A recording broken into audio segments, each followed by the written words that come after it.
Hello and welcome to this CGTN live broadcast. I'm Chengxi in the beautiful southern city of Guangzhou. Now, the second phase of the 133rd Canton Fair is underway. A total of 508 companies from 40 countries and regions are exhibiting in 12 professional areas. And also, what's important is that this is the first edition after China eased some of the more stringent COVID restrictions. And that means a lot of international buyers get to come here physically to be at the Canton Fair after the pandemic. Now, to talk more about that, we are happy to be joined by Mr. Arthur Guimarães, who is the General Manager of the Chinese Chamber of Commerce of Brazil. Thank you very much for joining our programs under such lovely weather, because if you remember, it was raining pretty heavily over the past few days, right? Thank you very much for being on our show. Now, before we get into the Canton Fair, I want to get a sense of your experience of navigating in the Chinese business world. Okay, first of all, thank you very much for the invitation. It's a pleasure to be here with you guys. From my side, I started my journey with China around 10 years ago. I started learning Mandarin as a hobby, and it grew up to the business side. So I've been with the Chamber for over 7 years now. And most of the time, as this aim to help Brazilian Chinese companies to cooperate for import, for export, for business trips, and we always attend the Canton Fair as a gateway to the China market.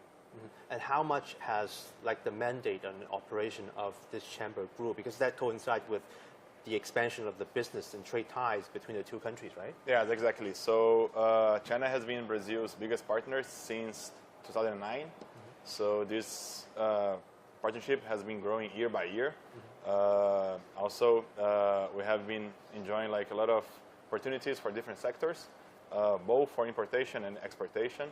So that's how also we as a chamber, we provide the services and support for companies from both sides. When did you start attending the Canton Fair in the first place? I believe my first year was around 2017, was the first edition I came.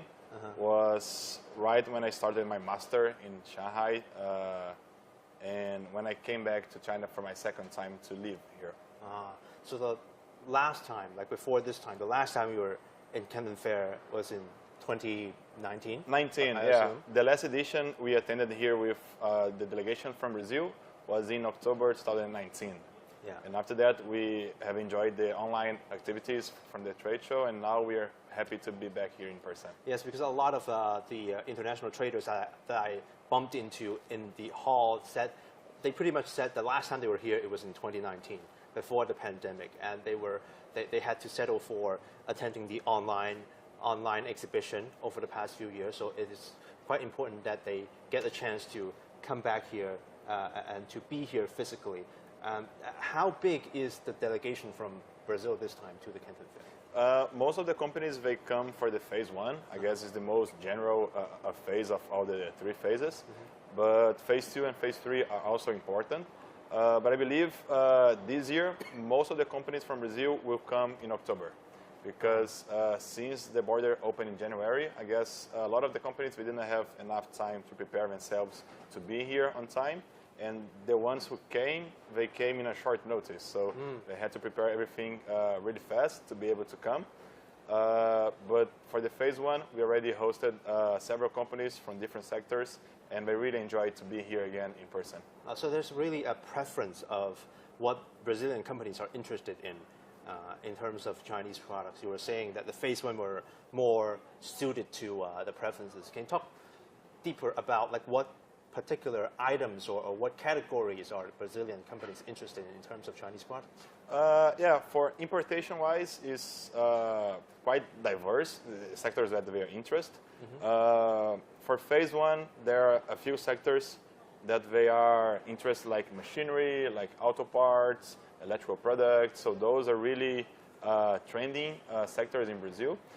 Phase two and phase three, they are also important. So here now at phase two, we have sectors such as toy industries and ceramics that are also good products to sell in Brazil. But for some reasons, I guess phase one are usually where we have the biggest delegations.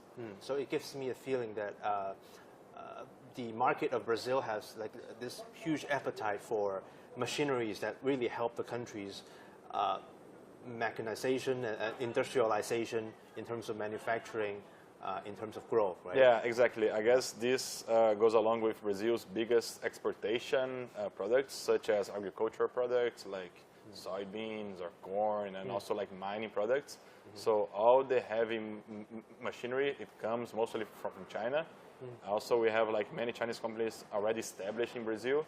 So I guess those sectors are really attractive for like several Brazilian companies, and that's why they mostly come for phase one, but still phase two and phase three are interesting.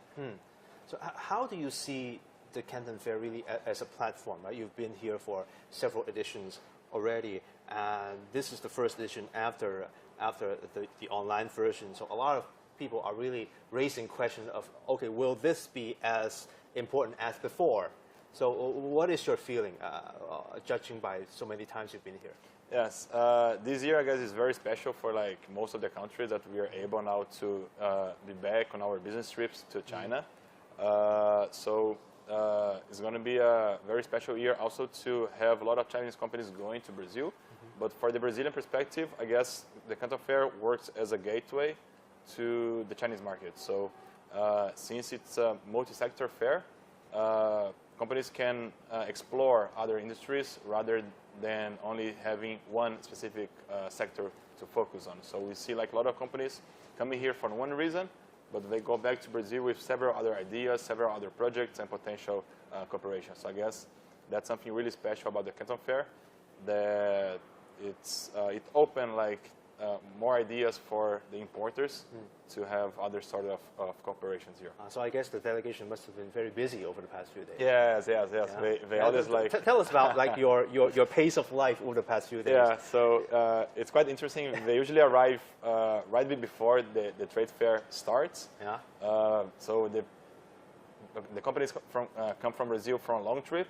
Yeah. So usually around 30 hours flights. It's a long way, right, from Brazil to China. Yeah. There's no straight flight, so we need to stop either in Africa or Europe. So they come from a long flight. They have to be ready in 1 or 2 days to enjoy the most at the Canton Fair. We also use the hotels and all the logistics that the Canton Fair have with like the partners around the city. So it's really convenient for the buyers to come and go from the hotel, for example. And our side, we, together with other partners in Brazil, we help them to optimize like and have a really like good time here and know the how they can really enjoy the fair and know where they should go. Or, for example, we have our space in the cooperative partners, so they can rest from time to time. So it's really busy when we are here, but it's really enjoyable moments. Yeah. And speaking of hotels, one thing I've noticed is that because of the Canton Fair, a lot of the hotels in the city have raised their prices. And just to speak to the huge demands of hotel rooms for people who come from all parts of the world, right? And exactly. Going back to the Canton Fair and your delegation, because you lead a delegation that represents a wide range of industries, right? So you might get a sense of what kind of the categories or items that have a growing interest from Brazilian buyers. Like, do you have that insight? Like, what kind of Chinese items that is becoming more and more attractive to Brazilian businesses? Yeah, I guess in the last few years during the pandemic time, we had a few industries that they lack of supplies in Brazil or that they face some importation issues, that those became trending sectors. And also, for example, solar energy in Brazil is a really trend market now. So a lot of companies, they are looking for suppliers for solar panel, for solar equipment in general. And also, I guess, again, like coming from our basic industries as mining industry and agriculture, I guess those related equipment and products are always going to be really like hot sales in Brazil, and where the importers are looking for opportunities. So from what I hear, phase one is really the best fit for a lot of the Brazilian companies coming here, right? Exactly. So a lot of the traders that I've been talking to really also talked about how the fair has changed and adapts, because a lot of the companies, they might change their business models. They might change what they sell. They might change the sector that they're engaged in. One year they say, I represent like the toiletry industry, and the next year they might be engaged in other industry, right? So when these categories change and when the demands change, has the Canton Fair adapted and changed and be able to satisfy this wide range of demands? And what are your insights on this? Yes, I guess one thing that is new for us in this edition is, for example, the Pavilion D of the Canton Fair. So it was already really big, and now it's even bigger. Yeah. So I guess this that shows that the Canton Fair has a lot to offer still for the buyers. And even with the delegation, we have been joking about, we've seen constructions all over, like the surrounding the pavilion. So they are growing year by year. Yeah. So I guess that's a really interesting thing to see. And that's one way that the Canton Fair is adapting to different needs and different sectors. And also, as you mentioned, I guess for some industries, they have to adapt from time to time for different products. But from our side, one thing we always emphasize with the companies coming from Brazil is that they need to build a long-term relationship with the suppliers here. So they can, from both sides, they can have better conditions and a better partnership year by year. So even though some companies, they change products, I guess other part, they always try to build a more in-depth relationship with the suppliers here. So the Canton Fair is not the entirety of doing business here, right? You need to maintain that business relationship. Exactly. May I ask, what are the more important factors in terms of trying to maintain a good, solid, stable relationship with Chinese suppliers? Yeah, I guess that's a really interesting point, because we also, it's part of our job to promote the Chinese culture in Brazil. So the Guangxi meaning is like really important here, and it's really important in Brazil as well in a different perspective. People to people relationship. Yeah, yes. Exactly. So I guess we try to apply the same thing for business here. So every time that Brazilian companies they come to China, we always suggest them also to go visit the factories, go visit the suppliers in their own cities. Most of them, they are in the Guangzhou area, so it's really convenient to go by bullet train or to move around. And that's also like some of the planning of Brazilian companies before coming here. They attend the Canton Fair, and they might stay a few days more to go visit and the factory and build this relationship. Yeah. You also mentioned like people to big people, and that is obviously a very important process of generating business. So can you speak to just how important that international buyers get to come here physically? Because like you've been doing online platforms over the past few years, although I think it must have helped to some extent, but how important is it to be here physically? Yeah, I guess it's really, really important. I guess for us from Brazil, like Latin in general, we like the face-to-face meetings. I guess it's really similar to Chinese people. Yeah. I guess we had to deal with online activities, online matchmakings before, but I guess we all prefer this face-to-face, this in-person meetings, that it's easier to trust each other. And also from the Chinese perspective, they always invite the Brazilian companies to have dinner, to have lunch. So this is a really nice part for the Brazilian side to understand more about the culture here. So this relationship building is an important part of ensuring really the stability of this business relationship. Right? Exactly. That is very interesting. And I've been following some of the international buyers across the halls, and I've been listening in on some of the conversations, and there are let's say a lot of stuff that I didn't get, because it's very professional conversations. Yes. For example, I heard some of the terms, which is called, I think, MOQ. Yeah. And I had to Google it, right? It means minimum order quantity. Yeah. Like, to me, that is very interesting. So can you walk us through how these negotiations and talks are made, and what do they talk about at the Canton Fair? Yes. I guess that's a really interesting part. The communication perspective is still a barrier when it comes to Brazil and China, because at least from the Brazil side, a big part of the companies, they don't speak English. So it's interesting that they have to deal with that. I guess with all the technology, WeChat is easier to text, but when they are face-to-face, some of them, they still have to deal with this. But indeed, like in the meetings, all the discussion is really technical because from the industry or the importer perspective, they are specialists in their business. So they always have to talk about trading issues like FOB or like which Incoterm or logistics or payments or quantity, MOQ. Yes, and for example, what does FOB mean? Yeah, like it's free on board. So like it means that the supplier will deliver the goods at the port. So there is a whole world behind only this buying and selling part, right? So that's really, really interesting that new buyers, they need to learn, but like more experienced business people, they already know this by heart. So that's very interesting because in the eye of a lot of the international viewers, like foreign language proficiency isn't really a strong suit of many of the Chinese demographic. But at least at the Canton Fair, I see people like chatting in all kinds of languages, and they're fine. So can you speak to like how Chinese companies have to adapt to this language proficiency and language environment in terms of making business, and how we are faring? Yeah, I guess in the last 10 years I've been connected to China. It's one of the biggest change I have been seeing is the language. I guess a lot of the young Chinese generation, they are learning how to speak multiple languages, not only English. So it's not hard to find a Portuguese-speaking Chinese person in the Canton Fair.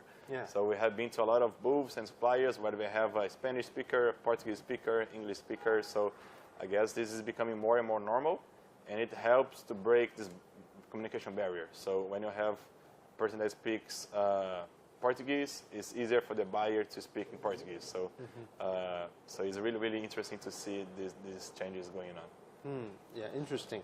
And now let's talk about Brazil, right? You mentioned you mentioned Brazil. Like China is Brazil's biggest trading partner for, I think, 14 years in a row. And I want to get a sense of why do you think that is the case? I guess both countries still have a lot to gain for each other, to make business with each other, to cooperate with. Brazil has a lot of natural resources. Yes. So our main strength, one of our main strengths, is to export these natural resources to overseas countries. So mainly the agribusiness, agricultural products. So I guess China, with its the biggest population now in the world, so it needs also this kind of products. So I guess it's like a win-win situation when we need like Chinese technology for most of our industries. So there's a lot of areas where the communication is really smooth.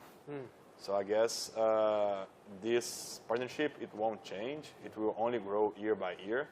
And yeah, it's been like more than 14 years now, so it's really interesting to see this partnership going on. And also this year we had the big announcement of the transactions that are going to be in reais, our currency, and renminbi. Yes. So I guess for me personally, it's one of the biggest moves in the last few years for Brazil and China relationship.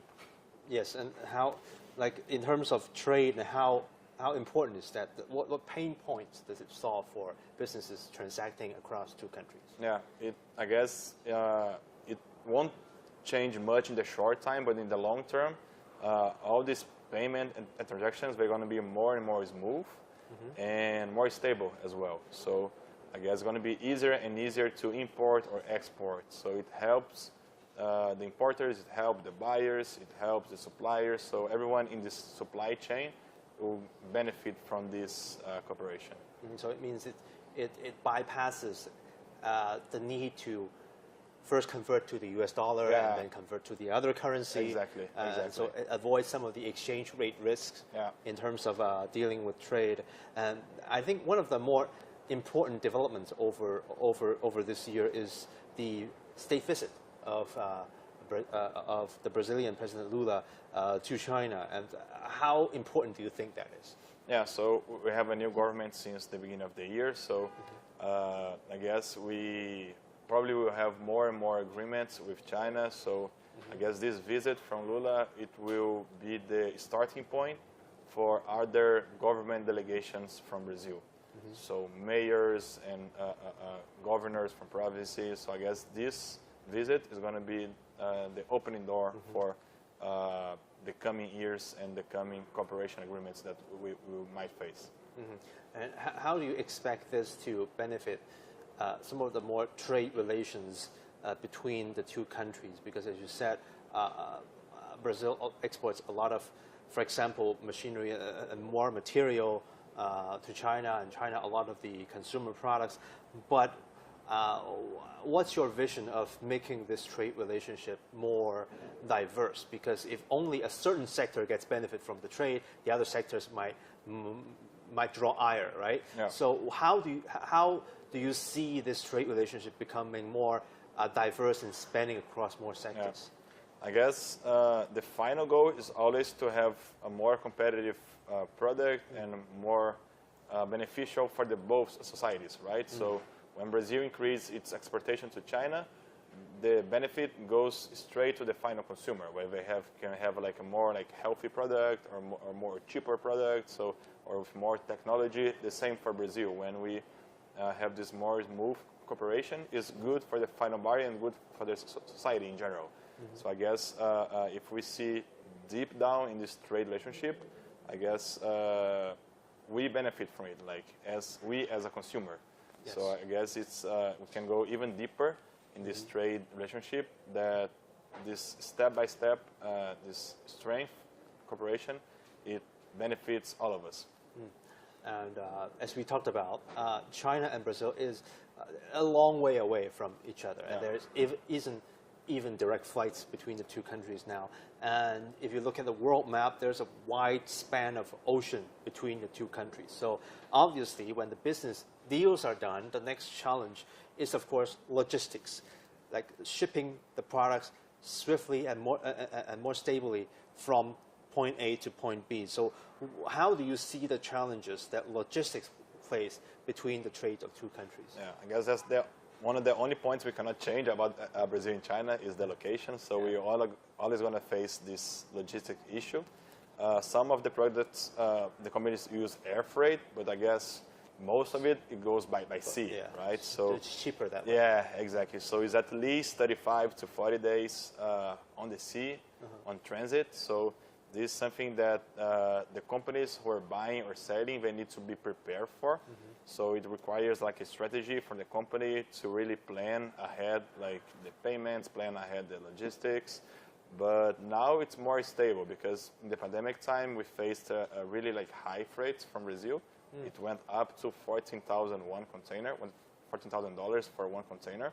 And now it's already went back to around 2,000 or 1,800. So this logistics is really important to have a plan ahead of what we're going to do with it, but it's something that's becoming more and more smooth as well. So like with all the new technologies for the custom clearance, for the documents and digitalization, so I guess year by year it's becoming more and more smooth, this logistic ecosystem. So there's just two parts in this from what I hear. One is the cost, right? After the pandemic measures, do you think there is some sort of a certainty of the overall trade cost, and there's no uncertain jumps and dips in terms of prices and container prices? And do you think that is a very important part? Yeah, exactly. Especially for small and medium companies, they face a really a big problem when the freight went up, because if you have one company importing one container per semester, if the freight changes a lot, it affects a lot of the business. So now there is more stable. We have even more opportunities for small and medium companies to start or restart importing again. So the other part is the paperwork and compliance issues. And given the closer and closer trade ties between China and Brazil, how do you think these processes have become more convenient over the years? Yeah, I have attended a trade show in Brazil. It's about logistics, so it's really interesting to see how technology is also developing in this area. I guess it's not very straightforward to us, but custom clearance and all the paperwork is all becoming more and more smooth. and digital, which makes the whole process faster. So if before they need 2 weeks in the port, now they need 1 week, so it's 1 week less for the whole logistics. So this saving time aspect is really, really important. So, a big part of the conversation surrounding trade with Asia is that the question of whether some other countries in Southeast Asia might be gaining some advantage over China, and that is, of course, a very big topic. A lot of Southeast Asian countries also have strong workforce and other capabilities. And from your perspective, you must have led delegations to not only China, but across various countries across Asia. Like, how do you compare overall the qualities of China's producers and other countries in Asia? I guess it really depends on the industry, but I would say, if I could summarize this in a few words, that China is becoming more innovative and focused on technology rather than quantity, right? So for some industries, they are shifting to some of the Southeast Asia countries where they can develop these, let's say, low-cost products. But I guess for like high-end products, China is still going to be like one of the top markets for like a long time. So I would differentiate in these two ways: for like low-cost products and more like heavy quantities, like big quantities, and this other part for high-end products. So that reminds me of this Chinese strategy of pursuing what's called high-quality development, right? So it basically means moving up the value chain, make more high-tech and high-value-added products.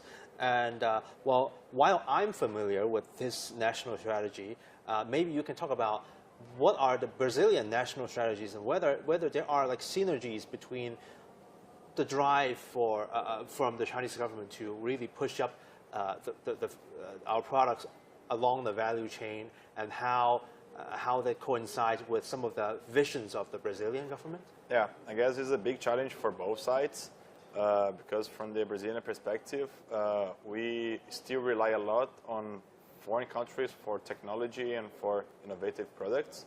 Of course, we do have our own developing technologies and own like hubs for this kind of research and R&D. But still, like we rely a lot on new machineries, on new technologies from overseas. And the government, at least from the Brazil side, we're trying to push our import and export to other products rather than commodities. So we've always been exporting mining products, agricultural products, but the aim of the government in the long term is to give more space for like more like high level, high value products. So I guess also it has a like straight connection with China, because China imports a lot of those commodities and China exports technology to Brazil. So I guess it's a really big challenge on how to scale up this partnership in the means of technology and more innovative products. Thank you very much. That was Mr. Arthur Guimarães, yes, the general manager of the Chinese Chamber of Commerce of Brazil. And we had a very in-depth conversation about the Canton Fair and about the synergies between China and Brazil and the future of our trade relationship. And I hope you learned from our conversation about the future of the trade between China and Brazil, and about the opportunity of the Canton Fair. And this brings us to the conclusion of this live streaming. And do follow us on all of our social media platforms on Facebook, YouTube, and Twitter, and so on. And I'm Yang Chengxi in Guangzhou. I'll see you in the next one.